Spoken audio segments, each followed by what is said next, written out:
నమస్కారం. యూట్యూబ్లోకి వెళ్ళి తారానాథ్ మురాలా అని టైప్ చేసి సబ్స్క్రైబ్ బటన్ని గంట గుర్తుని నొక్కండి. నేను వీడియో అప్లోడ్ చేయంగానే మీ అకౌంట్లోకి డైరెక్ట్గా వస్తుంది. గత 20 రోజులుగా వీడియోలు పెట్టడం కుదరలేదు.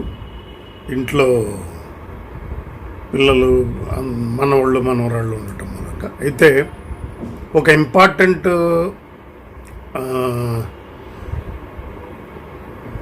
మార్పు లేదా ఇంపార్టెంట్ పరిణామం చోటు చేసుకుంది వేతన సవరణ విషయంలో. ఏంటంటే మార్చిలో జరిగిన వేతన సవరణ చర్చల సారాంశాన్ని మినిట్స్ని 7/6/2022 మేనేజ్మెంట్ రిలీజ్ చేసింది. అందులో 3 కీలకమైన విషయాలు ప్రస్తావించారు. ఒకటి, స్టాగ్నేషన్ దాదాపు చాలామందికి ఉంది. స్టాగ్నేషన్ రాబోయే రోజుల్లో స్టాగ్నేషన్ ఉన్న ఎంప్లాయీస్ సంఖ్య రాబోయే రోజుల్లో పెరుగుతుంది. కాబట్టి యూనియన్లతో మేనేజ్మెంట్ చేసుకోబోయే ఒప్పందంతో స్టాగ్నేషన్ ఈ స్కేల్స్ విషయంలో ఇప్పటికే ఒక అంగీకారం కుదిరింది. కాబట్టి ఈ స్కేల్ ఇంప్లిమెంట్ అయితే స్టాగ్నేషన్ నివారించబడుతుంది. ఇది ఒక పాయింట్, దాంట్లో మెన్షన్ చేసిన పాయింట్. 2, డిపిఈ జారీ చేసిన ఉత్తర్వులలో ఇంతవరకు 0% గురించి మెన్షన్ చేయలేదు. ఇది ఇంకో పాయింట్. బిఎస్ఎన్ఎల్ లాభాల్లో లేదు కాబట్టి మేము పే కమిషన్ ఇవ్వలేము. అయితే డిపిఈ జారీ చేసిన ఉత్తర్వులలో ఈ 0% గురించి మెన్షన్ లేదు కాబట్టి ఏదైనా చేయటానికి అవకాశం ఉందేమో పరిశీలించాలి. ఇదొక అంశం. అసలు పే కమిషన్ ఇవ్వచ్చా ఇవ్వకూడదా, స్కేల్స్ తప్ప మిగతా అలవెన్సులు హెచ్ఆర్ఏ ఇటువంటి అంశాల మీద చర్చలు జరిపితే అయిపోతుంది అనే అంశాన్ని ఒక వేతన కమిటీ సభ్యుడు ఆడియో మెసేజ్లు అంటే మాటలు రికార్డు చేసి ఆ మాటలను రికార్డు చేసి మేము స్కేల్స్ గురించి ఆల్రెడీ డిసైడ్ చేసేసాము కాబట్టి ఇంకా మీకు మిగతా అలవెన్సుల గురించి డిసైడ్ చేసేస్తే వేతన చర్చలు అయిపోతాయి, అగ్రిమెంట్ కుదుర్చుకుంటాం, మీ పే కమిషన్ వస్తుంది అనే పద్ధతిలో వేతన కమిటీలో ఉన్న ఒక సభ్యుడు ఒక ఆడియో మెసేజ్ రిలీజ్ చేశారు. ఈ 3 అంశాలు మనం చర్చించుకోవాలి. భారతదేశ చరిత్రలో ఇంతవరకు స్టాగ్నేషన్ నివారణ కోసం పే స్కేల్స్ ఇచ్చిన సందర్భం లేదు. స్టాగ్నేషన్ వస్తే 2 సంవత్సరాలకు ఒకసారి ఒక ఇంక్రిమెంట్ ఇవ్వాలి. అట్లా 3 ఇంక్రిమెంట్లు ఇచ్చిన తర్వాత దాన్ని స్టాగ్నేషన్ ఇంకా 3 ఇంక్రిమెంట్ల వరకే పరిమితం అన్న రూల్ ఉంది తప్ప స్టాగ్నేషన్ నివారణ కోసం పే స్కేల్స్ ఇంప్లిమెంట్ చేయటం అనేది భారతదేశంలో ఇంతవరకు లేదు. కాబట్టి యూనియన్లు ఎవరైనా స్టాగ్నేషన్ నివారణ కోసం పే స్కేల్స్ ఇంప్లిమెంట్ చేయబోతున్నాం అని అంటే అది శుద్ధ అబద్ధం కింద లెక్క. పే స్కేల్స్ ఇంప్లిమెంట్ అయితే స్టాగ్నేషన్ నివారించబడుతుంది. ఓకే, పే స్కేల్స్ ఇంప్లిమెంట్ అవుతాయా? పే స్కేల్స్ ఇంప్లిమెంట్ కావాలంటే వచ్చే అభ్యంతరం ఏంటి? పే స్కేల్స్ అంటే వేతన సవరణ జరిగినట్లే కదా. కాబట్టి పే స్కేల్స్ ఇంప్లిమెంట్ అవ్వబోతాయా లేదా అవుతాయా అనేది ఒక అంశం. పే స్కేల్స్ ఇంప్లిమెంట్ కావాలంటే కంపల్సరీగా ఎగ్జిక్యూటివ్ల కోసం పంపిన అఫోర్డబిలిటీ క్లాజ్ నుంచి ఎగ్జంప్షన్ ఇచ్చే అంశం ఖచ్చితంగా దాన్ని కేంద్ర క్యాబినెట్కి డివోటీ పంపాల్సి ఉంటుంది. అట్లా పంపాల ఇంతవరకు. ఒకటి. రెండో అంశం పరిగణలోకి తీసుకుందాం. డిపిఈ 0% అని చెప్పలేదు. డిపిఈ ఇచ్చిన రూలింగ్స్లో ఎక్కడ 0% అన్న అంశం లేదు. ఇది చెప్తున్నారు. డిపిఈ నిజానికి ఏ రకమైన పర్సంటేజ్ గురించి తన ఉత్తర్వులలో చెప్పాల. డిపిఈ చెప్పింది ఏంటి అని అంటే తన ఉత్తర్వులలో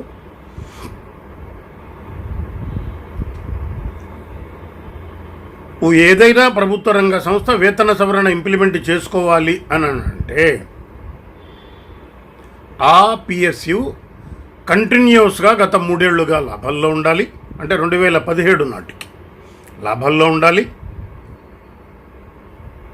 తనకు వచ్చిన లాభాలలో 20% వేతన సవరణ ఖర్చు కింద వాడుకోవచ్చు.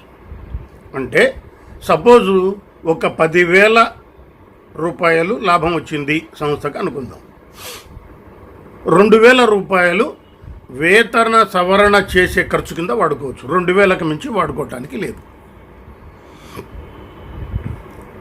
1,00,000 రూపాయల ఆదాయం వస్తే 20,000 వాడుకోవచ్చు. ఇది రూల్. ఒకవేళ 1,00,000 కంటే ఎక్కువ ఆదాయం వచ్చింది, నీకు వచ్చిన ఆదాయం 20% లాభాలలో నీ వేతన సవరణ చేసుకుంటే 20% కాదు 25% కూడా నువ్వు ఖర్చు పెట్టుకునే అవకాశం ఉంది. చేయొద్దు. 20%కు లిమిట్గా నీ లాభాలలో వేతన సవరణ కోసం చేసిన ఖర్చు 20% కంటే మెచ్చడానికి లేదు. నీకు లాభాలలో అంత చేయటానికి రాలే, ఏం చేయాలి? లాభాలలో 20% అయితే ఎంత వస్తుందో అంత చేసుకోండి. పైగా ఈ వేతన సవరణ చేసిన తర్వాత రాబోయే 3 సంవత్సరాలలో ఆ ప్రభుత్వ రంగ సంస్థకి లాభాలు గత 3 ఏళ్లలో వచ్చిన లాభాల కంటే వేతన సవరణ జరిగిన తర్వాత కూడా ₹1 కూడా తగ్గటానికి లేదు. తగ్గితే నీ పే కమిషన్ కూడా తగ్గించుకో. ఇది చెప్పారు. పర్సంటేజ్ క్వశ్చన్ ఏముంది? పర్సంటేజ్ క్వశ్చన్ ఈ ఆర్డర్లో ఎక్కడుంది? లాభాలలో 20%, లాభాలలో 20% ఎంత వస్తే అంత పర్సంటేజ్ ఇచ్చుకోమని నేను చెప్తుంటే అట్లా కాదు అని ఇంకా వేరే రకంగా చెప్పాల్సిన అవసరమే రాకుండా ఉంది. కాబట్టి 0% గురించి డిపిఈ మెన్షన్ చేయలేదు అన్న అంశం శుద్ధ అబద్ధం. డిపిఈ ఉత్తర్వులలో చాలా కేటగారికల్గా మీకు వచ్చిన లాభాలలో 20% అన్న అంశం ఇది వరకే ఉంది. లాభాలు మనకు లేవు కాబట్టి 2009 నుంచి నీకు పే కమిషన్ రాదు అన్న అంశం మరోవైపు ఇదే మినిట్స్లో జారీ చేసి ఉంది. ఇంకో కీలకమైన అంశం మనం ప్రస్తావించుకోవాలి. లాభాలు లేదు, సరే లాభాలు లేవు బిఎస్ఎన్ఎల్కి, ఓకే. మరి చర్చలు ఎందుకు బిగిన్ చేశారు సార్? చర్చలు చేయాల్సిన అవసరమే ఉంది. నీకు అసలు పే కమిషన్ ఇచ్చే అవకాశమే లేదన్నప్పుడు 2018లో డిఓటి ఇచ్చిన ఆర్డర్లలో డిపిఈ ఇచ్చిన ఉత్తర్వులకి లోబడి మీరు వేతన చర్చలు జరుపుకోండి. ఆ వేతన చర్చల్లో మీరు చర్చలు జరుపుకున్న సారాంశాన్ని అగ్రిమెంట్ చేసుకుని మాకు పంపండి, మేము అవసరమైతే ఇంప్లిమెంట్ చేయటమా మానేయటమా అన్న ఉద్దేశం అన్న దాని మీద మీకు ఒక ఉత్తర్వు ఇస్తాము అని ఉంది. డిపిఈ ఉత్తర్వు లేనప్పుడు, అంటే డిపిఈ ఉత్తర్వుల ప్రకారం నీకు పే కమిషనే రానప్పుడు వేజ్ నెగోషియేషన్ చేయకూడదు. చేస్తున్నారు. ఒకవేళ చేసినా అది డిఓటీకి వెళ్తుంది. డిఓటీకి వెళ్తే వాడు రూల్ ప్రకారం ఉందా లేదా చూస్తాడు. ఇంకొక అంశం, కీలకమైన అంశం, 3వ అంశం మనం ప్రస్తావించాలి. బిఎస్ఎన్ఎల్ని స్ట్రాటజిక్ సెక్టర్గా, వ్యూహాత్మక ప్రభుత్వ రంగ సంస్థగా గవర్నమెంట్ ప్రకటించింది కాబట్టి మాకు లాభ నష్టాలతో సంబంధం లేకుండా మేము పే కమిషన్ చేసుకుంటాం, మీరు పర్మిషన్ ఇవ్వండి అని డిఓటి సెక్రటరీగా గతంలో ఉన్న అరుణా సౌందరరాజన్ గారు డిపిఈకి ఉత్తరం రాశారు. డిపిఈ ఏప్రిల్ 2018లో దీనికి రిప్లై ఇచ్చింది. ఏమని? మీరు వ్యూహాత్మక భాగస్వామ్య, వ్యూహాత్మక ప్రభుత్వ రంగ సంస్థ అనేది మాకు అనవసరం. ప్రభుత్వ రంగ సంస్థగా మీరు ఉంటే, మీకు పే కమిషన్ రావాలంటే మీకు లాభ నష్టాలతో సంబంధం లేకుండా నేను పే కమిషన్ ఇచ్చుకోవాలి అని అంటే కేంద్ర క్యాబినెట్ అఫోర్డబిలిటీ క్లాజ్ నుంచి నీకు ఎగ్జామ్షన్ ఇవ్వాలి, అది తెచ్చుకో అని అన్నారు. డిపిఈ ఏప్రిల్ 2018లో ఈ రకమైన ఉత్తర్వులు ఇచ్చింది. దాని తర్వాత అనుపమ్ శ్రీవాత్సరావు గారు సిఎండిగా ఉండగా బిఎస్ఎన్ఎల్ ఫుల్ బోర్డు ఈ రకమైన తీర్మానం చేసి, అంటే మాకు ఎగ్జామ్షన్ ఇవ్వండి అని చెప్పి తీర్మానం చేసి పంపించింది డిఓటీకి. 2018 నుంచి 2022 ఈ తారీఖు దాకా ఇప్పటి వరకు డిఓటీ ఆ అంశం మీద ఎలాంటి క్యాబినెట్ నోటు పంపించాల. ఎగ్జిక్యూటివ్లో ఉన్న JTO pay scale, entry grade ఏంటి JTO pay scale, JTO pay scale beginning ఎంత 16,400. నాన్ ఎగ్జిక్యూటివ్లలో మ్యాక్సిమం ఎంత ఉండొచ్చు, ఎగ్జిక్యూటివ్ కంటే తక్కువగా 16,390, 10 రూపాయలు తక్కువగా ఉండొచ్చు. ఇప్పుడు జేటీఓ పే స్కేల్ డిసైడ్ కాల, కొత్త పే స్కేల్ ఎట్లా రికమెండ్ చేస్తారు మీరు?